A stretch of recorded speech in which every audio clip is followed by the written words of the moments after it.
네. 지난 시간에 우리는 청부론이냐 청빈론이냐, 우리가 깨끗하게 정직하게 벌어서 선하게 사용하면 돈은 좋은 것이고 우리는 깨끗한 부자가 되어야 된다는 입장과, 아니다, 세상은 너무 악하고 돈은 너무나도 강력하고 인간은 너무나도 약해서 인간은 절대로 돈 앞에 깨끗할 수 없고 우리는 그렇기 때문에 부가 아니라 가난을 추구해야 된다고 하는 청빈론, 이 청부론과 청빈론이 굉장히 크게 대립을 하고 있는 것을 우리는 볼 수 있었습니다. 하나님의 복을 누리는 그 삶에는 우리는 네 가지의 삶이 있다고 했습니다. 첫 번째는 성부형입니다. 그래서 하나님의 명령을 지키며 살면 복을 받는다는 거예요. 반면에 속부형이 있습니다. 무엇입니까? 하나님께 순종하지 않으면 저주를 받는다는 거예요. 그런데 성빈형도 있다는 거예요. 무엇입니까? 아무리 거룩하게 살아도 종일 재난을 당하고 아침마다 징벌을 당했다고 고백했던 아삽과 같은 삶도 존재한다는 거예요. 그러니까 이게 다 무슨 소용이냐? 그냥 우리는 그냥 거룩하지 않게 살면서 부를 누리자라고 생각하면서 이 속부형의 삶을 선택할 수도 있다는 것입니다. 악인이 하나님의 뜻대로 살지 않아도 형통한 모습을 보면서 아삽은 엄청나게 한탄을 했던 것입니다. 여러분, 그런데 우리는 어떤 존재라고 했습니까? 지금 당장의 삶, 현실, 이 세상에서 벌어지는 일만 바라보며 사는 것이 아니라 우리는 그 마지막, 그 영원을 바라보는 존재들인 줄 믿습니다. 이 인생의 끝에는 행한대로 보응하시는 하나님의 심판대가 예비되어 있다는 것입니다. 그렇기 때문에 저와 여러분의 선택지는 깨끗한 부자가 되던가 아니면 깨끗한 가난한 자가 되던가 둘 중에 하나를 선택해야 된다는 것이었습니다. 그렇다면 우리는 무엇을 선택하고 싶어요? 사실은 깨끗한 부자가 되고 싶은 것이 우리들의 속마음이에요. 그러면 그렇다면 우리는 높은 곳으로 가야 될까요? 아니면 낮은 곳으로 가야 될까요? 많은 사람들이 낮은 곳으로 가는 삶이 좀 더 숭고한 삶, 보다 거룩한 삶, 뭔가 더 그리스도인으로서 그럴듯해 보이는 삶이라고 이야기를 하는 것 같습니다. 그러면서 예수님은 낮은 자와 함께 하셨고 낮은 곳으로 가셨다고 이야기를 합니다. 그런데 여러분, 잘 보시면 예수님의 사역에도 부자 후원자들이 있었다는 거예요. 하나님께서 이 전 세계를 선교하시는 가운데 사도 바울을 사용하실 때도 결국은 부자 사업가였던 루디아를 사용하셨다는 겁니다. 이 하나님의 나라의 역사에는 낮은 곳으로만 가야 된다, 이 프레임은 성립하지 않는다는 거예요. 누군가는 높은 곳으로, 누군가는 산의 중턱으로, 누군가는 산의 아주 깊은 골짜기로 나아가서 하늘로부터 부어주는 그 축복을 흘러보내는 하나의 수로가 우리가 손에 손을 맞잡고 이어짐으로 말미암아 그 물줄기가 땅의 끝까지, 가장 깊은 곳까지 흘러갈 수 있게 해야 된다는 것이었습니다. 그러니까 우리가 중요한 것은 무엇이냐면 나의 부르심이 어디쯤에 있는가, 나는 무엇으로 부르심을 받았는가. 하나님께서 아주 정교하게 이 세상의 물줄기의 흐름을 퍼즐 조각을 맞춰 놓으셨는데 내가 있어야 할 자리에 있지 않으면 그 물줄기가 흘러갈 수 없다는 것입니다. 그러니까 오늘 우리가 중요한 것은 높은 곳으로 가냐 낮은 곳으로 가냐, 이게 중요한 게 아니라 나의 부르심의 자리는 어디인가, 이것이 중요하다는 거예요. 여러분, 오늘날의 많은 사람들, 이 사회적인 현상 중에 하나가 이 파이어족이라는 사람들이 등장을 하고 있다는 것입니다. 이 파이어족은 무엇이냐면 이 경제적인 자립을 뜻하는 Financial Independence와 조기 은퇴를 뜻하는 Retire Early, 이 네 가지 글자가 합쳐져 가지고 FIRE 해가지고 파이어족이라고 부른다는 거예요. 그러니까 이게 뭐냐면 경제적인 자유를 빨리 얻어서 자발적인 조기 은퇴를 추진하는 사람들이 바로 이 파이어족이라고 합니다. 그래서 이 사람들의 특징이 뭐냐면 30대 말이나 40대 초에 은퇴를 하는 것을 목표로 한다는 거예요.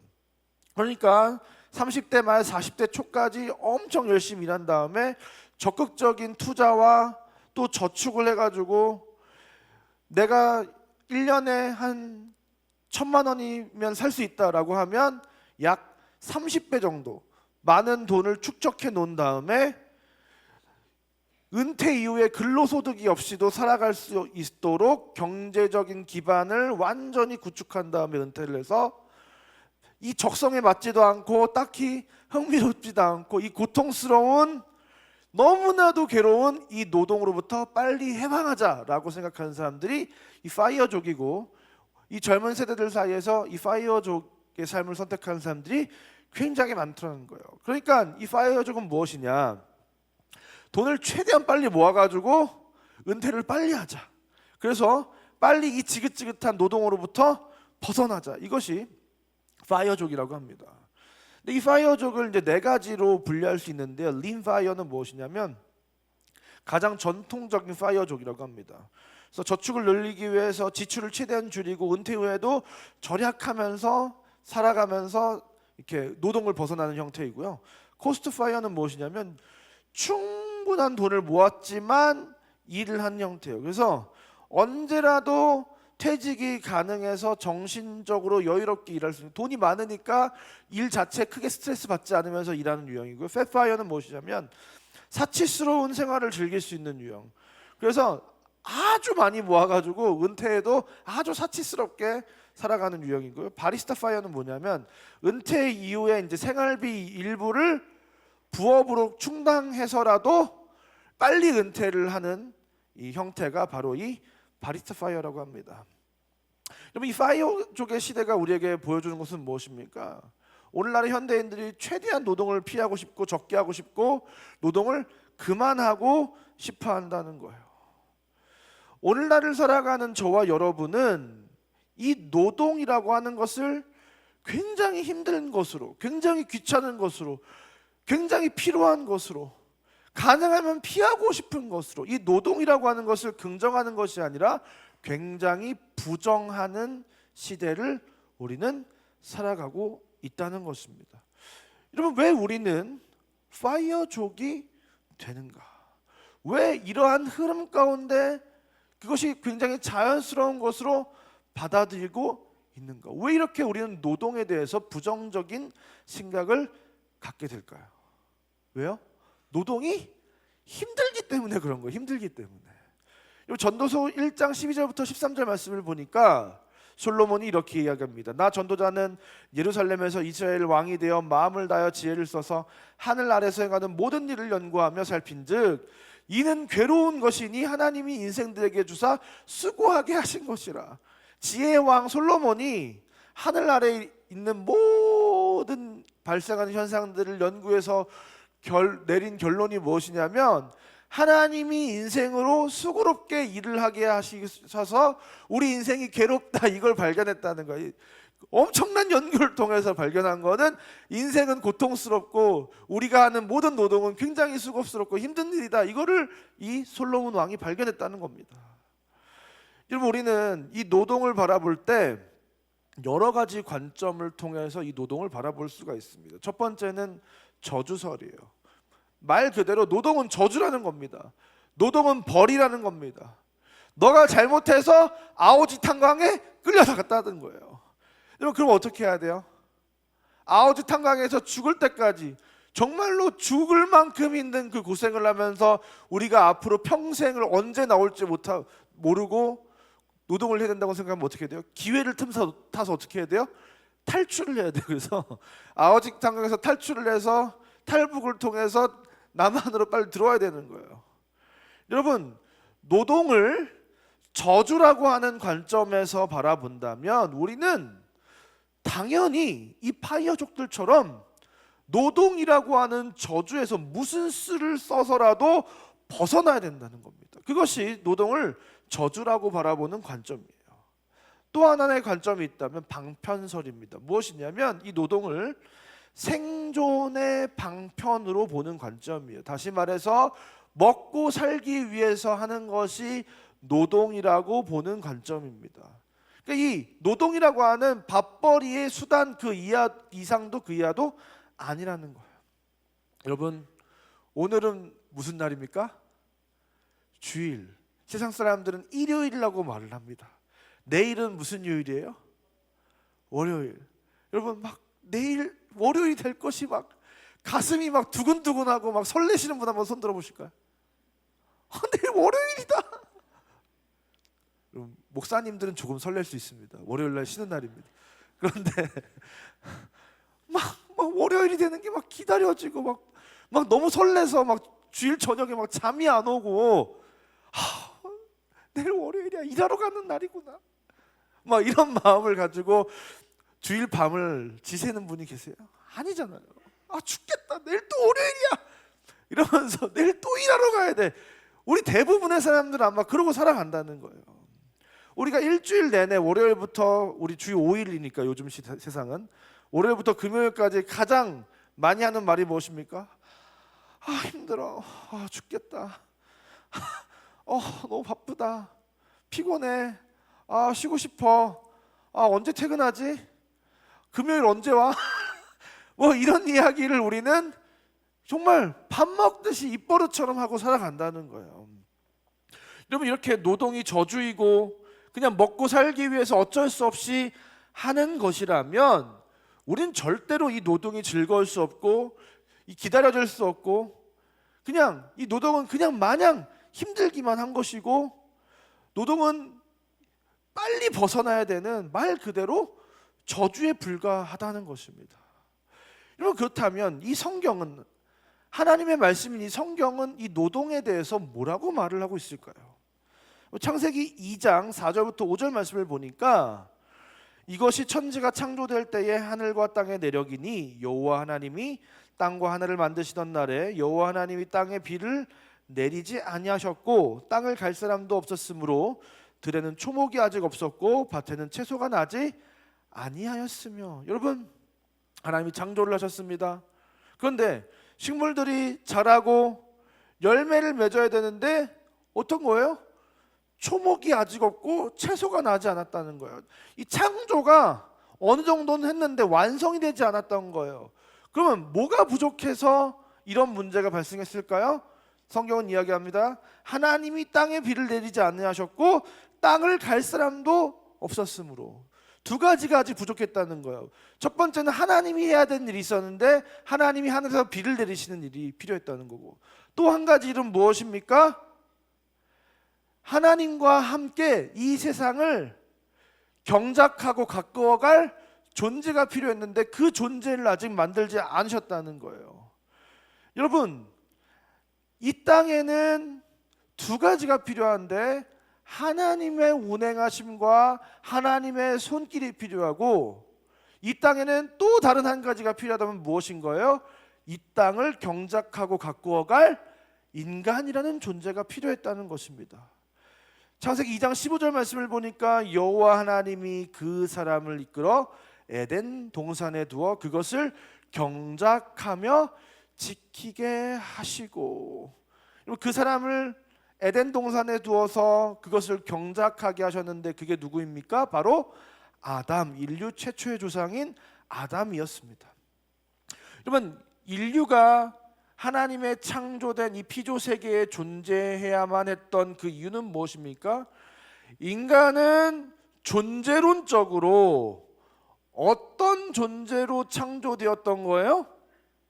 밭을 경작하고 세상을 아름답게 가꾸는 존재로, 온 세상의 농부이자 정원사로 하나님께서 이 땅에 우리 인간을 허락하셨다는 거예요. 다시 말해서 우리 인간은 무엇을 위해 태어났다고요? 노동을 위해 태어났다는 것입니다. 그러면 우리는 이런 마음이 들 수가 있어요. 아니, 하나님이 세상을 지어놓고 우리를 만드셔가지고 우리를 부려먹으려고 노예처럼 일꾼으로 우리를 이 세상에 지으셨구나. 농사를 아주 크게 지구만한 밭을 만드셔가지고 농사를 아주 크게 지으셔야 돼서 애를 많이 낳으셨구나. 우리를 이렇게 많이 낳으셔가지고 우리로 고생하게 하시는구나. 근데 여러분, 그 일을 우리만 하는 게 아니잖아요. 둘 다 일을 해야 되는 거예요. 누구예요? 하나님도 비를 내리셔야 되고 우리는 이 땅에서 땅을 가꿔야 되는 거예요. 여러분, 우리는 자꾸 간과하는 것이 있는데 무엇이냐면 하나님이 어떤 존재냐는 거예요. 예레미야 33장 2절 말씀에 보니까 일을 행하시는 여호와, 그것을 만들며 성취하시는 여호와, 그의 이름을 여호와라 하는 이가 이가 같이 이르시도다. 하나님이 누구시라고 예레미야는 말씀하고 있는 것입니까? 일을 행하시는 여호와, 무언가를 만드시고 성취하시는 분, 그분이 여호와 하나님이라는 거예요. 하나님은 지금도 졸지도 주무시지도 아니하시고 끊임없이 일하시는 분이 저와 여러분의 하나님이신 줄 믿습니다. 여러분, 창세기 2장에서도 뭐라고 말씀하고 있습니까? 하나님이 그가 하시던 일을 일곱째 날에 마치시니, 하시던 모든 일을 그치고 일곱째 날에 안식하시니라. 그 창조하시며 만드시던 모든 일을 마치시고 그날에 안식하셨습니다. 하나님께서 무언가를 가꾸는 것은 우리에게 위임하셨지만 만드는 모든 일은 누가 하셨던 거예요? 하나님이 하셨다는 거예요. 그리고 하나님께서는 일을 하면 6일 동안 일하고 하루는 쉬어야 되는 그 안식의 본 또한 우리에게 가르쳐 주셨다는 겁니다. 여러분, 이 창조를 다시 한번 요약해 보면 그런 거예요. 하나님께서 이 피조 세계를 다 만드시고 그 피조 세계를 다스리고 가꿔 나갈 하나님을 대신하는 존재가 필요했고, 그래서 하나님께서는 이 세상 가운데 하나님의 형상과 모양을 닮은 인간을 창조해서 그곳에 두시고 그 세상을 가꾸어 가시도록 명령하셨다는 것입니다. 그래서 우리 인간은 그곳에서 하나님이 6일 일하고 하루를 쉬었던 것처럼 6일 동안 열심히 이 세상을 가꿔내고 하루를 쉬는 하나님이 일하심과 같은 형태의 노동을 이 땅 가운데서 하게 되었다는 겁니다. 그런데 문제는 무엇이었습니까? 창조의 모든 게 완벽했는데 뭔가 완벽하지 않았던 거예요. 그것이 무엇이었습니까? 아담이 독처하는 것이 하나님의 보시기에 좋아 보이지 않았다는 거예요. 그래서 어떻게 하신 거예요? 하와를 아담의 갈빗대로 만드셔서 아담과 하와가 완전한 한 몸을 이루는 사랑의 관계를 맺는 한 몸이 된 존재로 만드셨다. 결국 무엇입니까? 이 인간의 창조는 아담만 필요했던 것이 아니라 마치 삼위일체 하나님이 이 삼위가 하나로 존재하신 것처럼, 이 관계적인 연합으로 존재하시는 것처럼, 다시 말해서 사랑의 관계로 존재하시는 것처럼 우리 인간도 사랑의 관계, 그 하나님의 존재 양태를 닮은 존재로 만드심으로 창조를 딱 완성하신 것입니다. 여러분, 그러니까 이 창조는 무엇이냐? 노동과 사랑의 연합이라고 하는 결혼과 안식이라고 하는 이 세 가지 명령으로 구성되어 있는 것이 바로 창조입니다. 생육하고 번성하고 땅에 충만하라, 이 땅을 정복하고 다스리라고 하는 이 노동의 명령과 부모를 떠나 너희가 둘이 한 몸을 이루어야 된다고 하는 명령과 하나님께서 안식하셨던 것처럼 너희도 안식하라고 하는 이 세 가지의 명령이 이 창조 안에 아주 중요한 요소로 구성이 되어 있다는 것입니다. 그런데 여러분, 이 노동하는 것 그리고 안식하는 것, 그 안에 있는 사랑이라고 하는 그 두 사람의 결합인 이 결혼이라고 하는 이 모든 것은 누구를 닮은 거예요?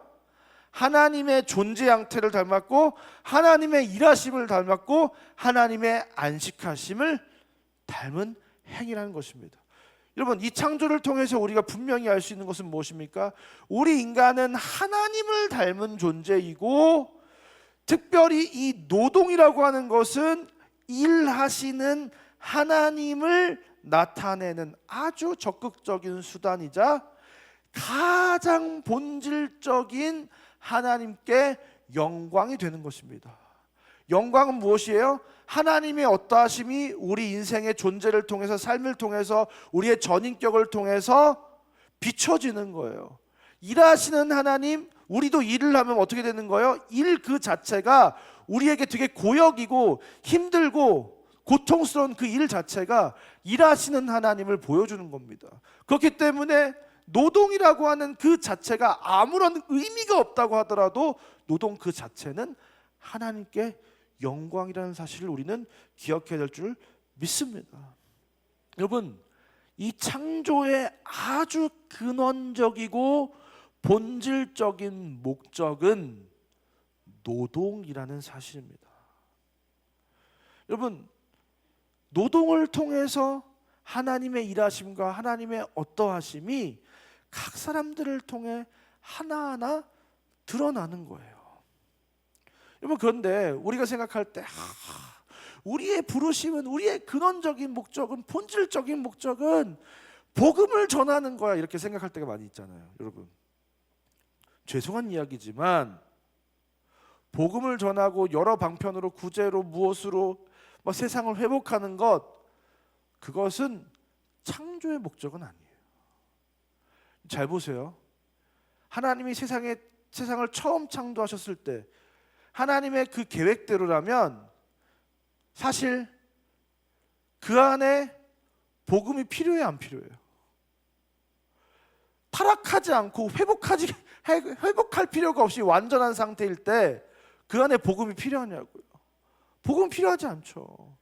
그 안에 구원이 필요해요, 안 필요해요? 구원이 필요하지가 않죠. 이 구원이라고 하는 것과 이 복음이라고 하는 것은 인간이 타락했기 때문에 필요한 것이지, 원래 창조, 하나님의 원래 창조의 디자인 안에서는 필요하지가 않은 거예요. 근데 뭐 때문에 필요한 거예요? 인간이 죄를 지었고 타락했고 세상이 오염됐기 때문에 복음이 필요해진 겁니다. 그러니까 창조의 원형적인 상태, 오염되지 않는 상태에서는 복음은 필요하지 않은 거예요. 그러니까 복음이 필요한 것은 창조의 회복을 위해서지, 창조 그 자체로서는 복음이 필요하진 않다는 거예요. 그렇기 때문에 복음으로 말미암아 이 창조가 회복된 상태에서는 가장 그 창조의 목적이 무엇인 거예요? 다시 노동인 겁니다. 구원받은 성도에 있어서 그 창조가 회복된 존재가 된 저와 여러분에게 있어서 가장 우선하고 가장 근원적이고 가장 본질적인 부르심은 사실은 노동이라는 거예요. 여러분, 그런데 우리는 이 노동이 힘들다. 왜 힘든가? 처음 창조가 무너졌기 때문에 힘든 거예요. 창세기 3장 17절부터 19절을 보니까 아담이 타락한 이후에 선악과를 따먹고 타락한 이후에 하나님께서 이 아담에게 저주하시는 장면이 등장하고 있습니다. 무엇입니까? 땅은 너로 말미암아 저주를 받고 너는 내 평생에 수고하여야 그 소산을 먹으리라. 땅이 내게 가시덤불과 엉겅퀴를 낼 것이라. 내가 흙으로 돌아갈 때까지 얼굴에 땀을 흘려야 먹을 것을 먹으리니. 내 평생에 수고하여야 소산을 먹는 것과 땀을 흘려야 먹을 것을 먹을 것이다. 그 말은 뭐예요? 그 전에는 수고하지 않아도 먹을 수 있었고 간단한 노동으로 또 충분했고, 땀을 흘리지 않아도 먹을 수 있을 정도로, 먹고 살 수 있을 정도로 이 노동이라는 것이 오늘날 우리가 겪고 있는 이 노동의 형태만큼 고되지 않았다는 거예요. 그런데 이 말씀을 통해서 우리가 들게 되는 생각은 무엇이냐면, 우리가 저주를 받아서 노동을 하게 되었구나. 그래, 노동은 저주야 라고 우리는 착각하게 된다는 겁니다. 여러분, 저주의 결과로 노동을 하는 것이 아니라 노동은 타락 이전부터 존재하고 있었고, 저주는 누가 받은 거예요? 노동이 받은 게 아니라 땅이 받은 거예요. 우리의 노동의 환경이 저주를 받은 것이지 노동 자체는 여전히 선하고 아름다운 것인 줄 믿습니다. 땅이 가시와 엉겅퀴를 내었다는 거예요. 그러니까 노동 자체는 신성한데 노동을 해야 되는 그 현장이 저주를 받아서 가시와 엉겅퀴를 내어서 우리가 힘들게 노동하게 된 것이지, 그 노동 자체가 악하거나 노동 자체가 저주를 받은 것은 아니라는 것입니다.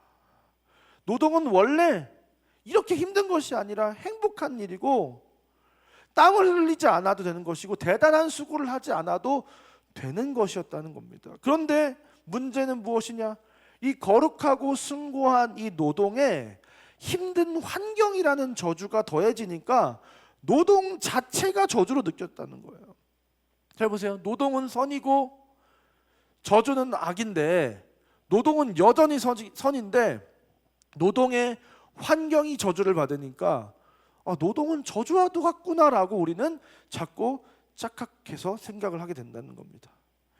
이 타락한 인류는 여전히 고통스러운 이 노동의 환경, 오염된 이 타락한 세상에서 살면서 힘들게 일을 하면서 살아갑니다. 그러다 보니까 이 노동이 얼마나 숭고하고 귀하고 복되고 이것이 하나님을 닮아서 하나님처럼 일하게 되는 놀라운 축복이라는 사실을 우리는 너무나도 잊고 이 노동을 저주처럼 생각하고 살아간다는 것입니다. 그런데 여러분, 우리는 이것을 기억해야 돼요. 처음 창조된 이 피조 세계와 인간은 인간의 타락으로 인해서 오염되고 파괴되었지만 하나님은 어떠한 계획을 가지고 계시다는 거예요? 이 망가진 처음의 창조를 회복하겠다는 계획을 가지고 계시다는 거예요. 여러분, 하나님께서 창세기에 하나님께서 이 세상을 창조하시는 내용이 등장하고, 요한계시록에는 세상이 망하는 내용이 등장하는 것이 아니라 하나님께서 이 세상을 다시 창조하시는 내용이 등장합니다. 그래서 성경은 창세기와 요한계시록이 마치 데칼코마니처럼 똑같은 구성으로 구성되어 있어요. 창세기에서는 하나님이 하늘과 땅을 창조하셨는데, 요한계시록을 보니까 21장 1절 말씀을 다 같이 읽겠습니다. 시작.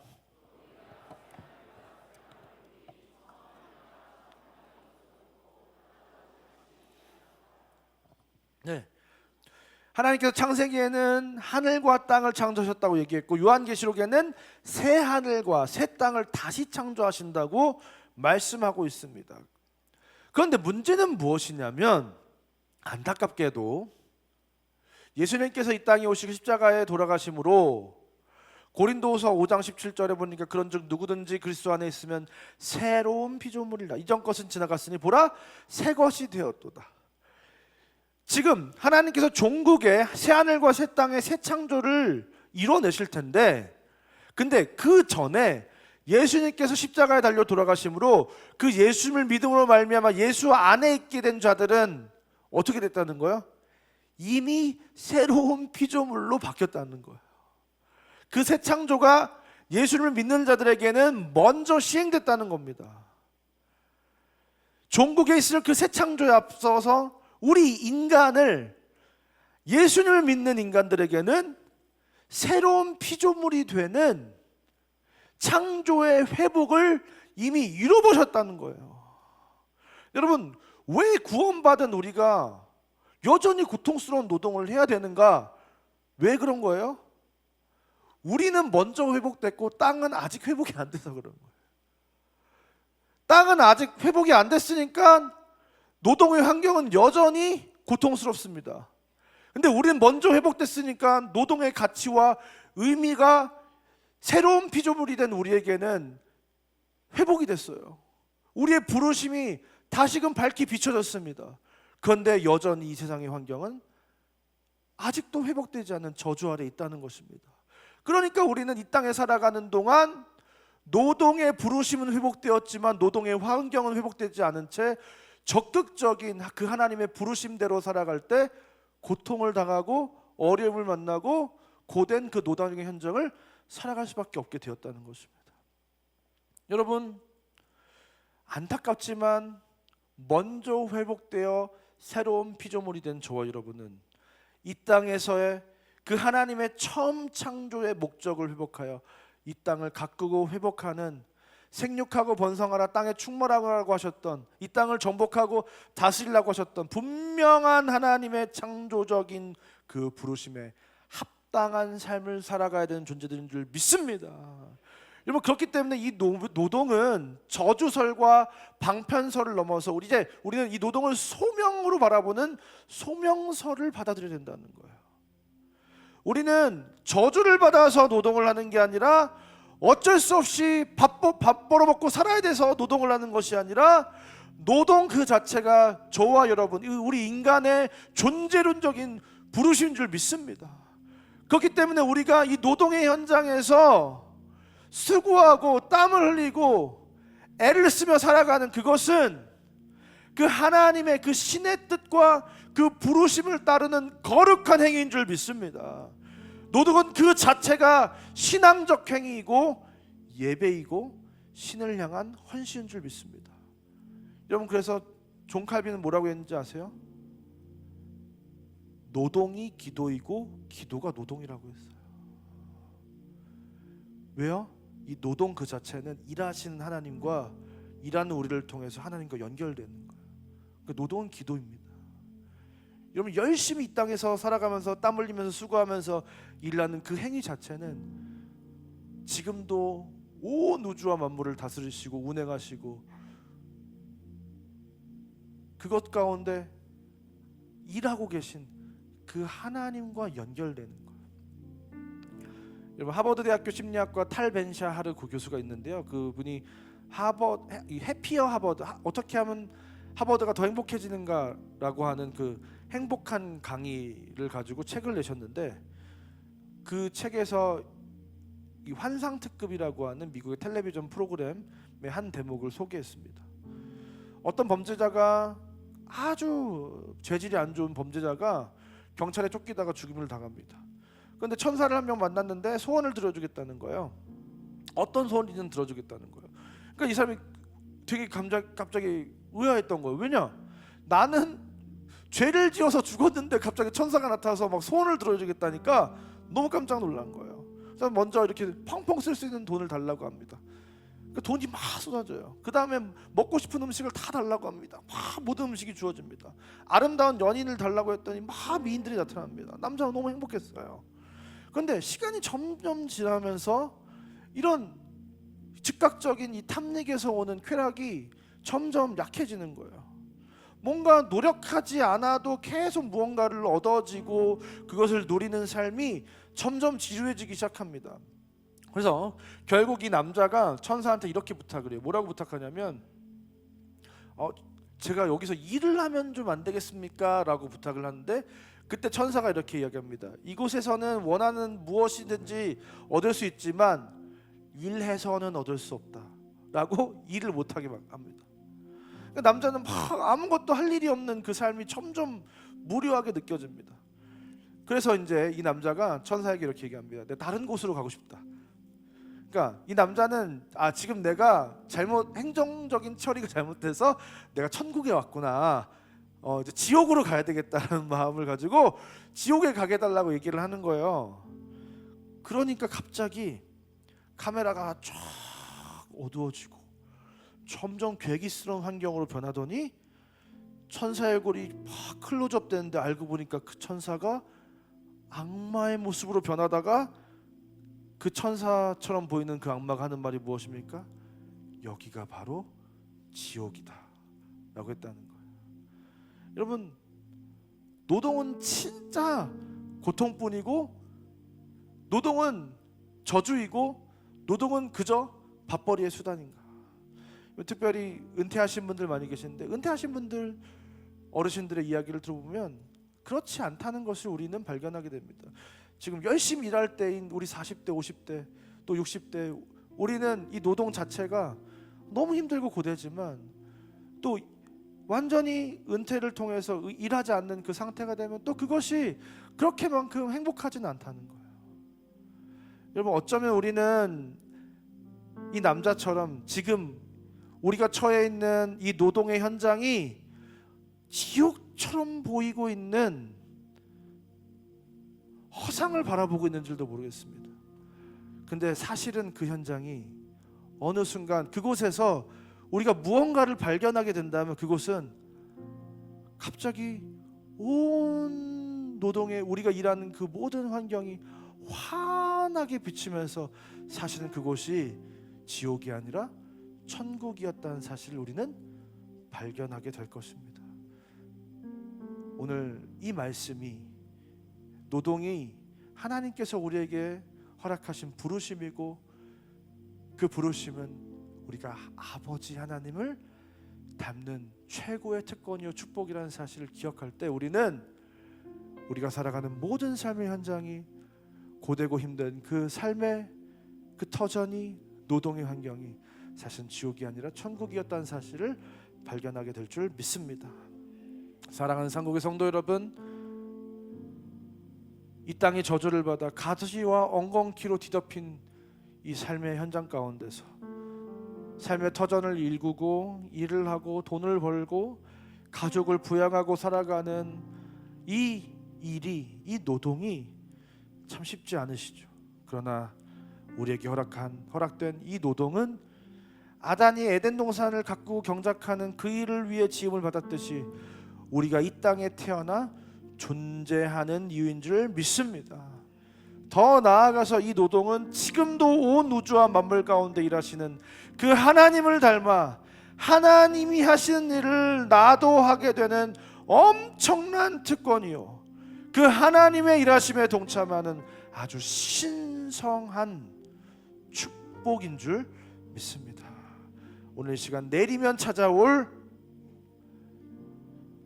그 노동의 현장을, 그 일터를, 그 월요일을 하나님이 내게 주신 축복의 자리요, 하나님과 동행하는 행복의 자리요, 지옥이 아니라 천국임을 기억하며, 가능하실지 모르겠지만 오늘 밤 마치 수학여행을 떠나는 그 전날 밤에 사춘기 소녀들의 마음으로, 그 설레는 마음으로 잠이 들고 누가 깨우지 않아도 벌떡 일어나서 그 축복과 행복과 기쁨이 넘치는 예수님이 앞서가신 그 일터의 현장으로 나아가는 저와 여러분 되시기를 주님의 이름으로 축원드립니다.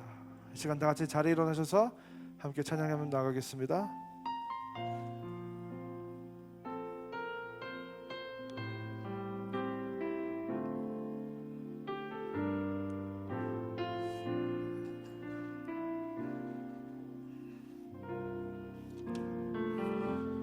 따스한 성령님 마음으로 보내 내 몸을 감싸며 주어지는 평안함 만족함을 느끼네. 다시 한번 고백합니다. 따스한 성령님, 따스한 성령님 마음으로 보내 내 몸을 감싸며 주어지는 평안함 만족함을 느끼네.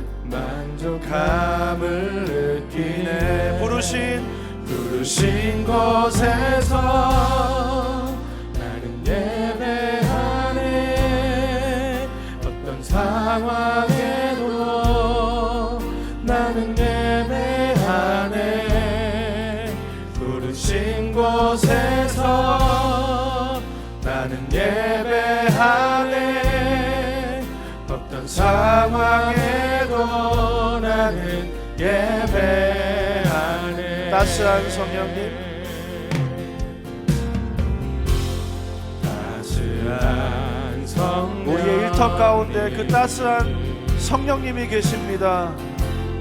마음으로 그 성령님과 동행할 때 우리 안에 평안함이 있습니다. 내 몸을 감싸며 주어지는 평안함 만족함을 느끼네. 만족함을 느끼네. 사랑과 진리의 한 줄기 빛보네. 사랑과 진리의 빛 대신 예수님이 함께 하십니다. 한 줄기 빛보네. 내 몸을 감싸며 내 몸을 감싸며 주어지는 평안함 그 사랑을 느끼네.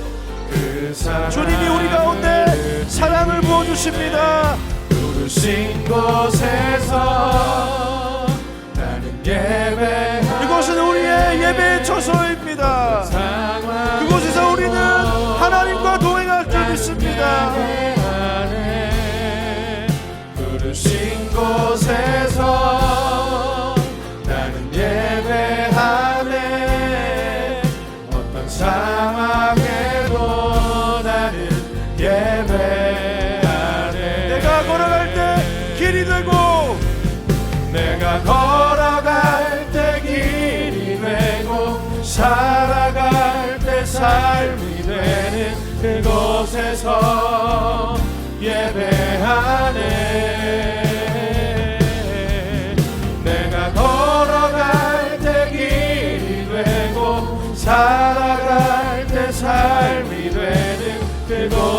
곳에서 예배하네. 부르신 곳에서 나는 예배하네. 어떤 상황에도 나는 예배하네. 부르신 곳에서 나는 예배하네. 어떤 상황에도 나는 예배하네.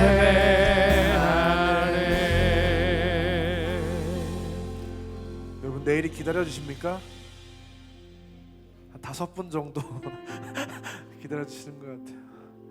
여러분 여전히 우리가 내일 맞이하게 될 그 노동의 현장이, 그 일터는 고통스럽고 수고해야 되고 땀을 흘려야 되고 원치 않는 사람들을 만나야 되는 너무나도 힘든 현장일 것입니다. 그러나 그곳 가운데 주의 성령께서 우리와 동행할 때, 그 따스한 성령님의 품 안에서 우리가 그곳으로 나아갈 때에 우리 마음을 감싸는 그 하나님이 주시는 놀라운 평안이 우리 가운데 찾아올 줄 믿습니다.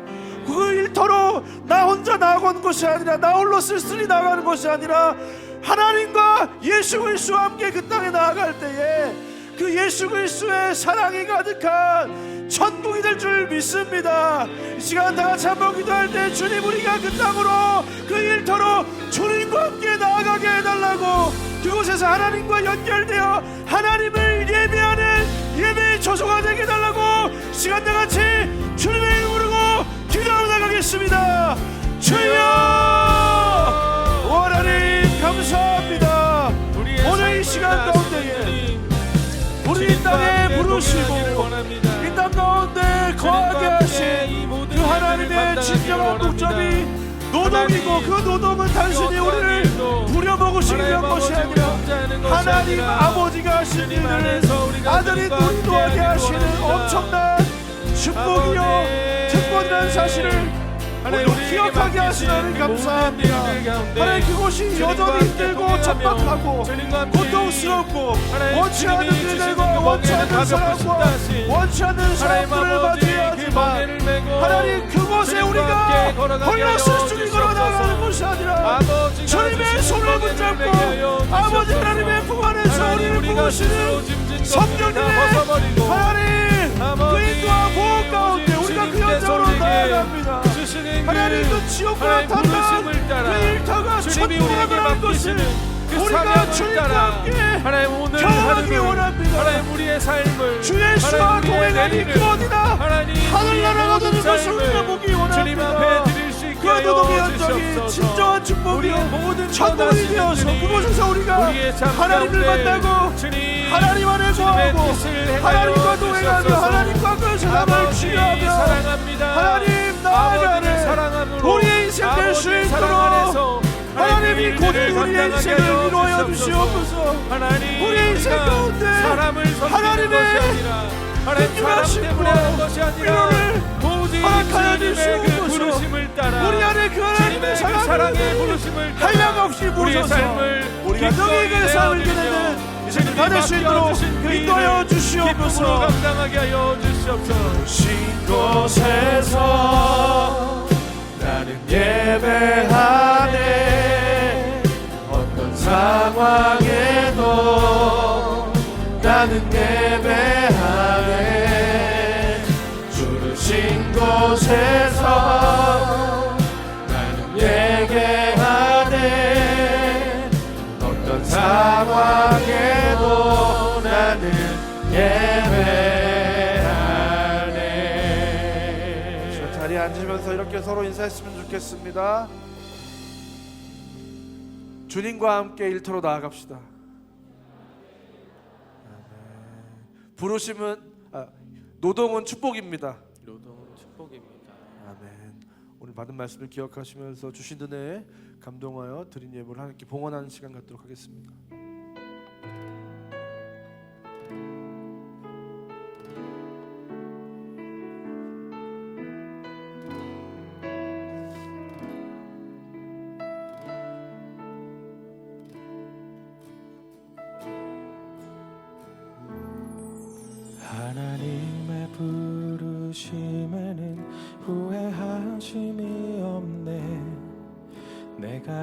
자리에 선 것도 주의 부르심이라.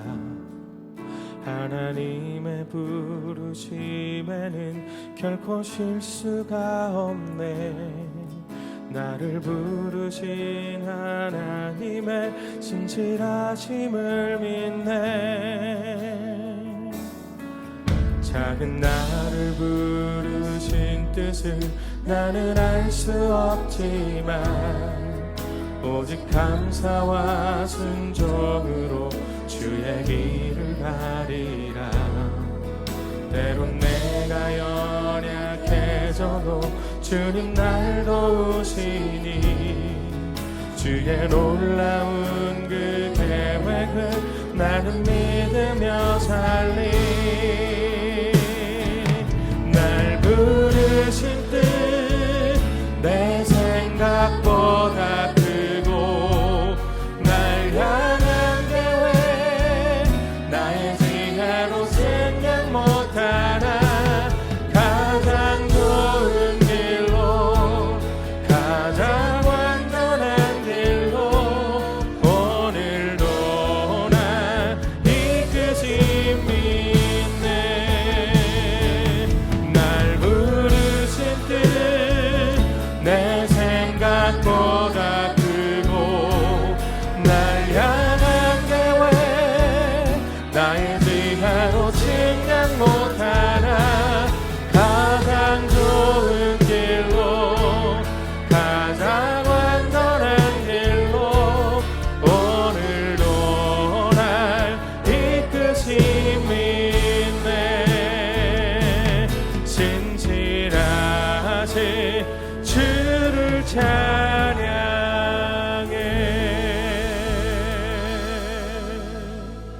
사랑하는 하나님 참 감사합니다. 우리를 부르신 그 부르심에 후회하심이 없으신 하나님, 하나님 우리를 오늘도 그 노동의 현장으로 초청하시는 그 하나님의 부르심 가운데 우리가 존재하고 있음을 하나님 우리가 오늘 이 시간 이 말씀을 통해서 깨닫게 하시니 참 감사드립니다.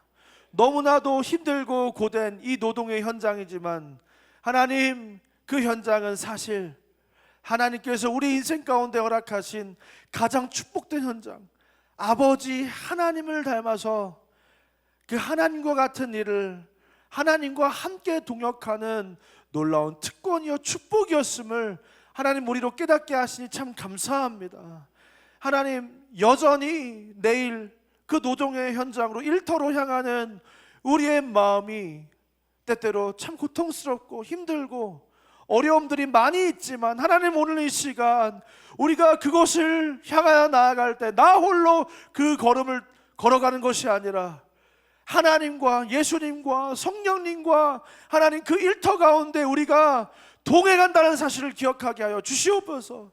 그 주 예수와 동행하니 그 어디나 하늘나라가 되는 그 지옥과 같았던 그 삶의 현장이 일터리가 하나님 예수님과 동행하니 그곳이 천국으로 변하는 놀라운 역사를 우리가 경험하게 하여 주시옵소서.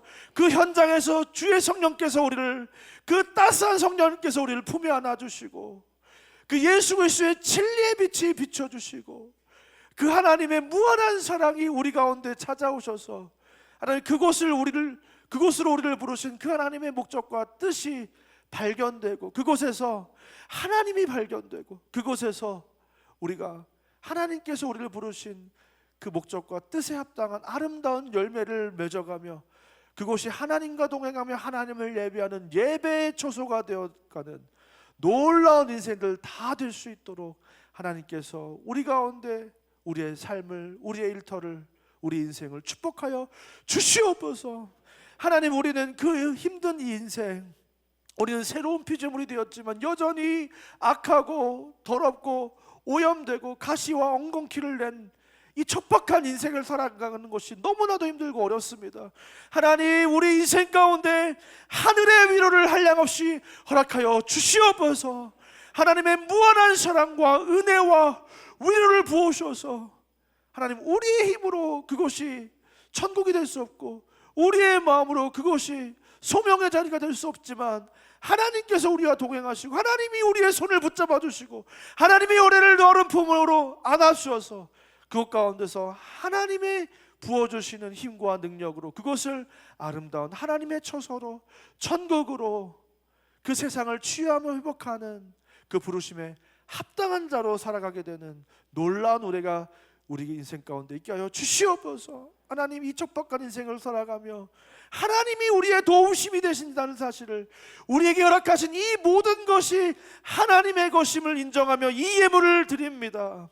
하나님, 이 예물을 기뻐 받아주시고 우리의 마음을 받아주시고 우리의 믿음을 받아주셔서 하나님, 이 믿음의 고백으로 드린 이 예물 위에 무한한 하나님의 축복을 더하셔서 우리의 모든 경제적인 문제와 질병의 문제와 관계의 문제와 그 사업터와 직장의 문제와 자녀의 문제와 그 모든 문제 가운데서 그 하나님의 위로하심과 축복과 그 상황을 변화시키시는 하나님의 손길을 경험하는 우리 인생들 다 되게 하여 주시옵소서.